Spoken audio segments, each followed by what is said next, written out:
Assalamualaikum warahmatullahi wabarakatuh. Perkenalkan, nama saya Rada Pangestu, NIM 4152011110098. Di sini saya akan mepresentasikan sebuah materi tentang pencegahan bugs dan pemrograman baik, yang merupakan salah satu pelajaran dalam mata kuliah mobile programming yang diampu oleh dosen Bapak Suhendi.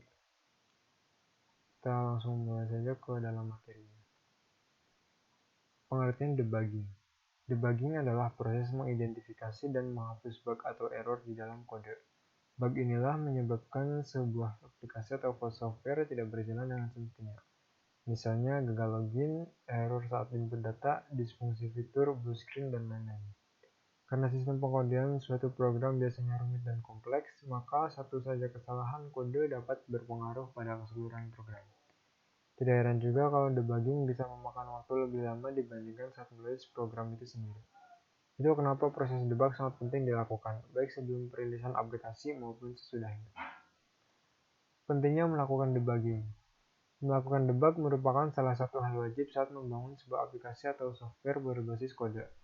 Selain tujuan utama yaitu untuk menyelesaikan bug, proses ini memiliki beberapa manfaat lainnya seperti error dapat terdeteksi lebih awal, proses perbaikan dapat dilakukan sedini mungkin, menghindari kesalahan desain program lebih lanjut, dapat memberikan informasi struktur data, membantu developer mengurangi informasi yang tidak berguna, mengurangi risiko hacker yang menyusup melalui celah bug atau error. Developer dapat menghindari proses testing yang rumit, sehingga menghemat waktu dan energi saat coding. Tahapan debugging. A. Mendeteksi dan mendiagnosis kerusakan. Aplikasi Android mogok setiap kali ada jalan keluar tak terduga yang disebabkan oleh pengecualian atau sinyal yang tidak tertangani. Aplikasi yang ditulis menggunakan Java atau Kotlin mogok jika memunculkan pengecualian yang tidak tertangani yang diwakili oleh throwable class. Aplikasi yang ditulis menggunakan bahasa kode asli mogok jika ada sinyal yang tidak tertangani seperti zigzag-v selama eksekusinya. Saat aplikasi mogok, Android menghentikan proses aplikasi dan menampilkan dialog untuk memberitahu pengguna bahwa aplikasi telah berhenti. Aplikasi tersebut berjalan di latar depan agar aplikasi mogok. Setiap komponen aplikasi, bahkan komponen seperti penerima siaran atau penyedia konten yang berjalan di latar belakang, dapat menyebabkan aplikasi mogok. Error ini sering membingungkan pengguna karena mereka tidak terlibat secara aktif dengan aplikasi Anda. B. Mendiagnosis kerusakan. Memecahkan crash bisa jadi sulit, namun jika Anda dapat mengidentifikasi akar penyebab crash, kemungkinan besar Anda dapat menemukan solusi untuk itu. Ada banyak situasi yang dapat menyebabkan crash pada aplikasi Anda. Beberapa alasan jelas seperti memeriksa nilai 0 atau string kosong, tetapi alasan lainnya lebih halus, seperti meneruskan argumen yang tidak valid ke API atau bahkan interaksi multithread yang kompleks. Kerusakan di Android menghasilkan pelacakan tumbukan, yang merupakan cuplikan dari urutan fungsi bersarang yang dipanggil dalam program Anda, hingga saat mogok. Anda dapat melihat jejak tumpukan kerusakan di Android Vitals. C. Membaca jejak tumpukan. Langkah pertama untuk memperbaiki kerusakan adalah mengidentifikasi tempat terjadinya. Anda dapat menggunakan pelacakan tumpukan yang tersedia di detail laporan jika Anda menggunakan konsol play atau keluaran alat loket. Jika pelacakan tumpukan tidak tersedia, Anda harus memproduksi kerusakan secara lokal, baik dengan menguji aplikasi secara manual atau dengan menjangkau pengguna yang terpengaruh dan memproduksinya saat menggunakan loket. Pelacakan tumpukan menunjukkan dua bagian informasi yang penting untuk mendebak kerusakan: jenis pengecualian yang dilempar dan bagian kode tempat pengecualian dilemparkan. Jenis pengecualian yang dilemparkan biasanya merupakan petunjuk yang sangat kuat tentang apa yang salah. Lihat apakah itu sebuah I/O exception atau out of memory error, atau sesuatu yang lain, dan ditemukan dokumentasi tentang kelas pengecualian. Kelas, metode, file, dan nomor baris dari file sumber tempat pengecualian dilemparkan ditampilkan pada baris kedua jejak tumpukan. Untuk setiap fungsi yang dipanggil, baris lain menunjukkan situs panggilan sebelumnya yang disebut sebagai bingkai tumpukan. Dengan meneliti tumpukan dan memeriksa kode, Anda mungkin menemukan tempat yang memberikan nilai yang salah. Jika kode Anda tidak muncul di pelancaran tumpukan, kemungkinan di suatu tempat. Anda meneruskan parameter yang tidak valid ke dalam operasi asinkron. Anda sering dapat mengetahui apa yang terjadi dengan memeriksa setiap baris pelacakan tumpukan. menemukan kelas API apapun yang Anda gunakan, dan mengonfirmasi bahwa parameter yang Anda berikan sudah benar, dan Anda memanggilnya dari tempat yang diizinkan.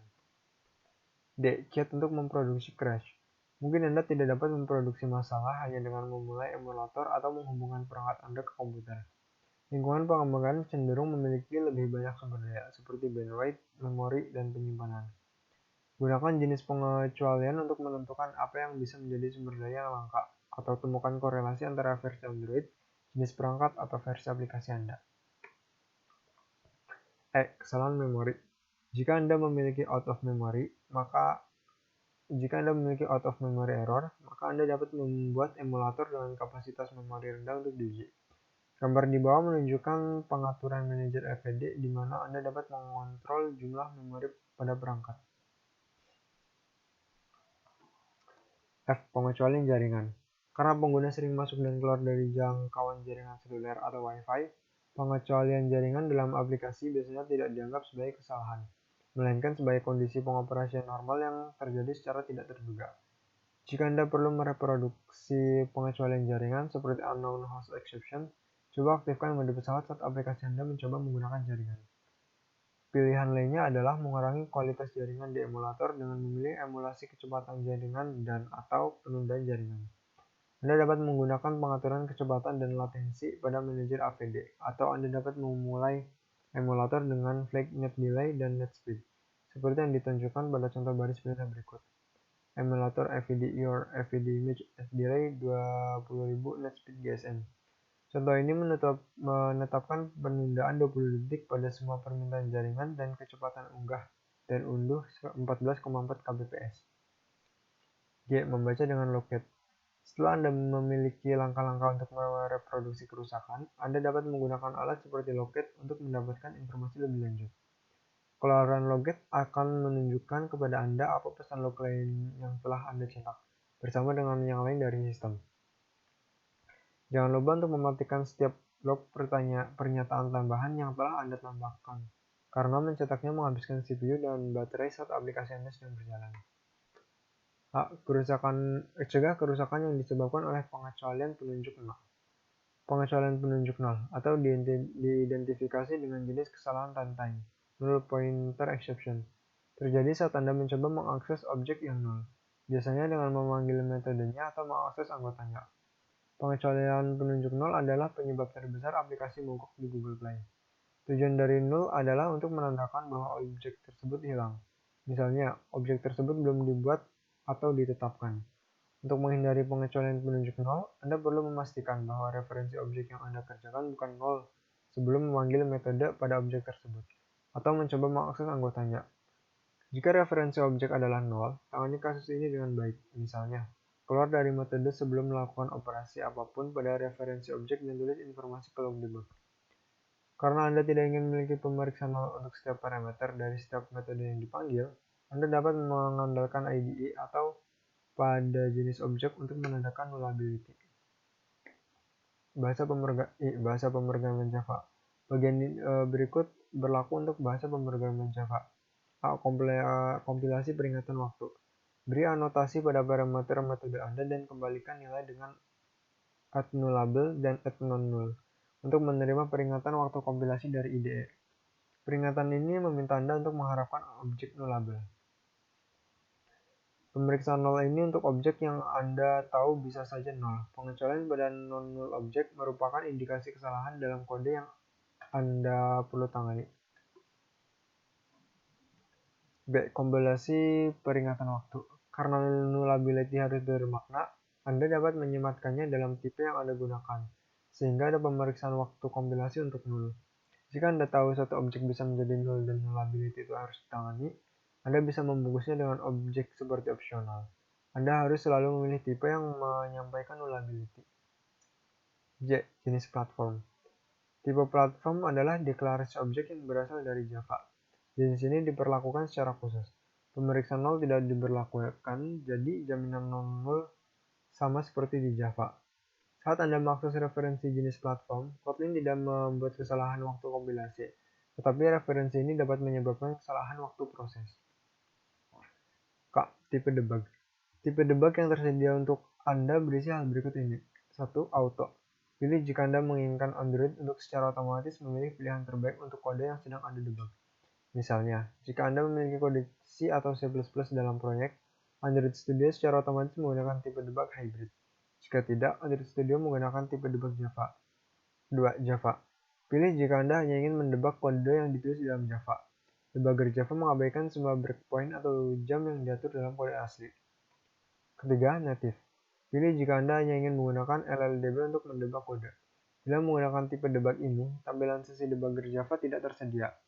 Secara default, LLDB hanya memeriksa kode asli Anda dan mengabaikan breakpoint dalam kode Java. Jika Anda juga ingin mendebug kode Java, Anda harus beralih ke tipe debug auto atau hybrid. 4. Hybrid. Pilih jika Anda ingin beralih antara debugging kode Java dan native. Android Studio menyematkan debugger Java dan LLDB ke proses aplikasi. Satu untuk debugger Java dan satu untuk LLDB. Sehingga Anda bisa memeriksa breakpoint baik di kode Java maupun asli tanpa memulai ulang aplikasi atau mengubah konfigurasi debug. L. Menggunakan log system. Log system menampilkan pesan sistem ketika Anda mendebug aplikasi. Pesan ini berisi informasi dari aplikasi yang berjalan pada perangkat. Jika Anda ingin menggunakan log system untuk mendebug aplikasi, pastikan kode Anda menulis pesan log dan mencetak pelacakan tumpukan untuk pengecualian ketika aplikasi dalam tahap development. Mencatat pesan log dalam kode Anda. Untuk mencatat pesan log dalam kode Anda, gunakan kelas log. Pesan log membantu Anda memahami alur eksekusi dan mengumpulkan keluaran debug sistem saat Anda berinteraksi dengan aplikasi. Pesan log bisa memberitahu Anda tentang bagian aplikasi yang gagal berfungsi, membuang pesan log debut, dan panggilan cetakan pelacakan tumpukan dari kode ketika Anda siap mempublikasikan aplikasi. Anda bisa melakukan ini dengan menyetel flag debug dan menempatkan pesan log debug dalam pernyataan bersyarat.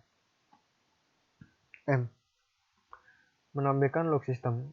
Android DDMS Dalvik Debug Monitor Server dan jendela Android Monitor menampilkan log dari sistem dan setiap proses aplikasi. Jendela alat Android DDMS menyediakan akses ke beberapa fitur DDMS dari Android Studio. Log system menampilkan pesan dari layanan Android dan aplikasi Android lainnya. Untuk memfilter pesan log agar hanya menampilkan yang menarik bagi Anda, gunakan alat di jendela Android DDMS. N. Bekerja dengan breakpoint. Android Studio mendukung beberapa tipe breakpoint yang memicu tindakan debug yang berbeda. Tipe yang paling umum adalah breakpoint baris yang menghentikan sementara eksekusi aplikasi pada baris kode yang ditetapkan. Ketika berhenti, Anda bisa memeriksa variabel, mengevaluasi ekspresi, kemudian melanjutkan eksekusi baris demi baris untuk menentukan penyebab kesalahan waktu proses. Bila eksekusi kode sudah mencapai breakpoint, Android Studio akan menghentikan sementara eksekusi aplikasi Anda. Anda kemudian bisa mengumpulkan alat GitHub Debugger untuk mengidentifikasi status aplikasi.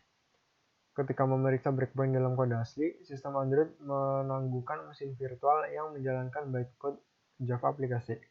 Ini berarti bahwa Anda tidak bisa berinteraksi dengan debugger Java atau mengambil informasi status apapun dari sesi debugger Java saat memeriksa breakpoint dalam kode asli.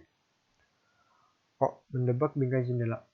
Dalam jendela debugger, panel frames memungkinkan Anda untuk memeriksa tumpukan bingkai yang menyebabkan breakpoint saat ini ditemukan. Hal ini memungkinkan Anda untuk menjelajahi dan memeriksa tumpukan bingkai dan juga memeriksa daftar thread di aplikasi Android. Untuk memilih thread, gunakan pemilih thread tarik turun dan melihat tumpukan bingkainya. Mengeklik elemen dalam bingkai dan membuka sumber dalam editor. Anda juga bisa menyesuaikan presentasi thread dan mengekspor tumpukan bingkai seperti yang dibahas dalam panduan Windows Frames. Memeriksa variabel. Pada jendela debugger, panel variables memungkinkan Anda untuk memeriksa variabel ketika sistem menghentikan aplikasi pada breakpoint, dan Anda memilih bingkai dari panel frames. Panel variables juga memungkinkan Anda untuk mengevaluasi ekspresi ADHOC menggunakan metode statis dan atau variabel yang tersedia dalam frame yang dipilih. Panel watches menyediakan fungsionalitas yang sama, kecuali bahwa ekspresi yang ditambahkan ke panel watches akan terus ada di antara sesi debugging. Anda harus menambahkan jam tangan untuk variabel dan bidang yang sering Anda akses atau menyediakan keadaan yang membantu untuk sesi debugging saat ini. Q. Menambah watchpoint. Ketika melakukan debug kode C atau C++, Anda bisa mengatur tipe breakpoint khusus, bernama watchpoint. yang dapat menangguhkan proses aplikasi ketika aplikasi Anda berinteraksi dengan blok memori tertentu.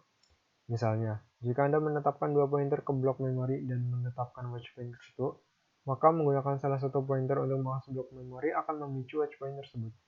Di Android Studio, Anda bisa membuat watchpoint selama waktu proses dengan memilih variabel tertentu. Namun, LLDB menetapkan watchpoint hanya untuk blok memori yang dialokasikan sistem ke variabel tersebut, bukan variabel itu sendiri.